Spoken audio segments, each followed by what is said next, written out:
ఈ నెల 14వ తారీఖు ఉదయం పాలేరు జలాశయంలో బొగ్గుల శ్రీనివాస్ అనే అతని యొక్క మృతదేహము దొరికింది. అతను కారులో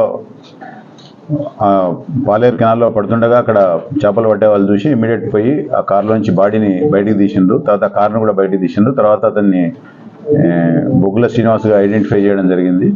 తర్వాత తెల్లారి అతని బ్రదర్ వచ్చి మన కూసుమంచి పోలీస్ స్టేషన్లో కంప్లైంట్ ఇస్తే దాని మీద 302 కేసుగా రిజిస్టర్ చేయడం జరిగింది.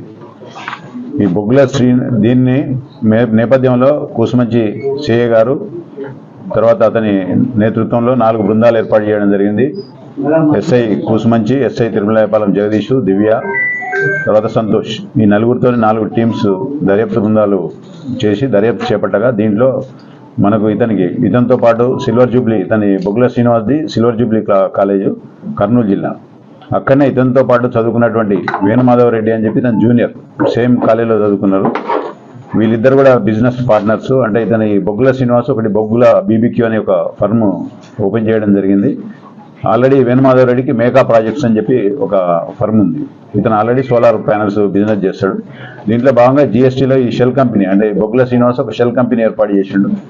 దాంట్లో ఈ ట్రాన్సాక్షన్ చేసిన తర్వాత జిఎస్టీ దాదాపు ఒక 90 లక్షల రూపాయలు లాభం వచ్చింది. దానికి ఈ 90 లక్షల రూపాయల లాభాన్ని పంచుకోవడంలో అంటే బొగ్గుల శ్రీనివాస్కు ఇవ్వలేదు ఇతను.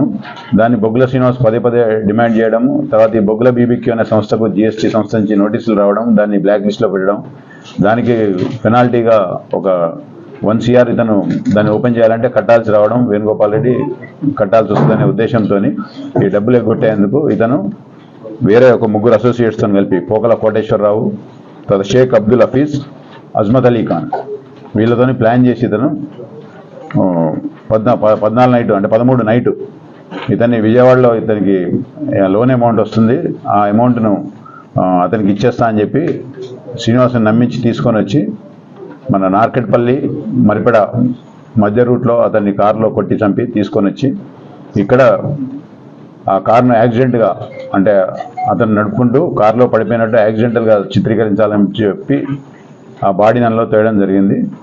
దాన్ని కూసుమంచి సిఐ గారు మా దర్యాప్తు బృందము దాన్ని సమర్థవంతంగా దర్యాప్తు చేసి 4 నేరస్తులను కూడా అరెస్ట్ చేసి రిమాండ్కు పంపనైనది. ఫర్దర్ ఇన్వెస్టిగేషన్ కూడా ఇంకా పెండింగ్ ఉంది. ఆ వెపన్స్ అన్నీ కూడా తర్వాత సీజ్ చేస్తాం.